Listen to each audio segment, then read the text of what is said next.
ยุบคือว่าคือว่าหนักอ่อนต้นว่ามันมันลักนี้หรอวะ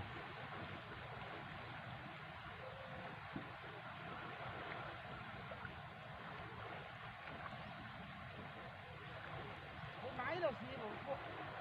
ไม้เราทีอะไม้เราทีนะไม้เราทีเห็นบ่เห็นแล้วจะไงวะเสียตายแล้วจะกระนั้นก็ไม่เห็นเสียแล้วบางไอ้แล้วนั่นมีกับฉีดยาไม่เลยพูดเนี่ยถ้าอย่างนี้ยังไม่ตายบ้างเพื่อนมันเข้าบ้านน้ำพูดเนี่ยนี่หนวดไอ้นี่ดีล่ะ ว้ามีตะไลเขา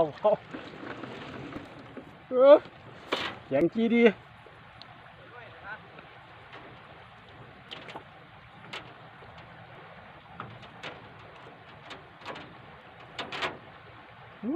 กระเทือนโพด